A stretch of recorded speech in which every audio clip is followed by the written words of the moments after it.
মরণে চেহারা মোবারক দেখায়ো আকা, মরণে চেহারা মোবারক দেখায়ো আকা, কাছে বসে কালিমাটা পড়ায়া দিও আকা, কাছে বসে কালিমাটা পড়ায়া দিও।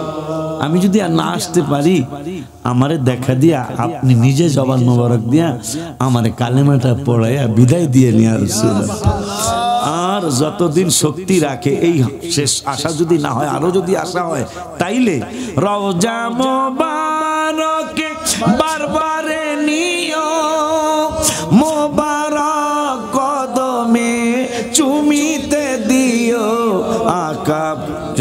কি জানি রোহটা বের হতে হাসিটা দিও আকা, রোহটা বের হতে হাসিটা দিও। তোমার মোবারক হাত আমার কপালে দিও, তোমার মোবারক হাত আমার কপালে দিও। মরণে চেহারা মোবারক দেখায়ো আকা, মরণে চেহারা মোবারক দেখায়ো আকা, কাছে বসে কালিমাটা পড়ায়া দিও আকা, কাছে বসে কালিমাটা পড়ায়া দিও। এই আনআমতা আলাইহিম আল্লাহর মনোনীত বান্দা বান্দি হওয়ার জন্য আপনাকে আমাকে 5 ওয়াক্ত নামাজ পড়া লাগবে।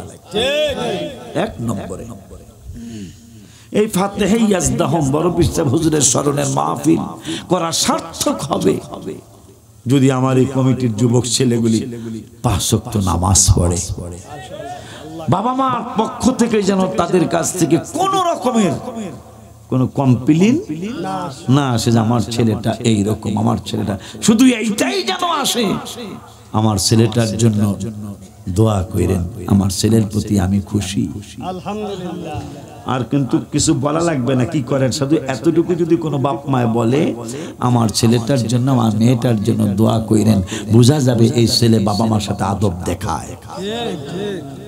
নাইলে বাপ মা, অনেক বাপ মা আছে নিজেই থানায় নিয়ে যায় হ্যাঁ এরেস্ট করেন, বর্তমানে ঘটতেছে না, অহরহ ঘটতেছে। কয় আরে জেলখানায় দোকান, কয় আপনি কে? আমি আর বাবা।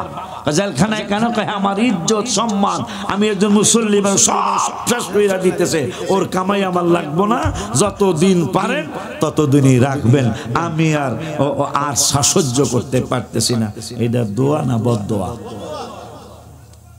মাশাআল্লাহ। দেখছ ঠিক আছে, যেহেতু 5টা টাইলসের টাকা যেহেতু দিব, কথা কয় না। মাহবুব ভাই আসুক, হুজুরে আইলে পুরাটা করবো না। হ্যাঁ এক কষ্টে তুই আল্লাহু আকবার ইয়া রাসূলুল্লাহ।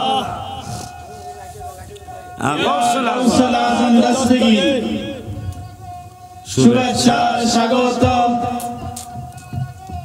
শুভেচ্ছা স্বাগতম, লাল গোলাপ শুভেচ্ছা,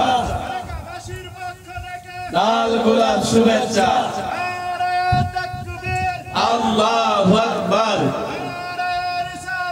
ইয়া রাসূলুল্লাহ। শুভেচ্ছা স্বাগতম।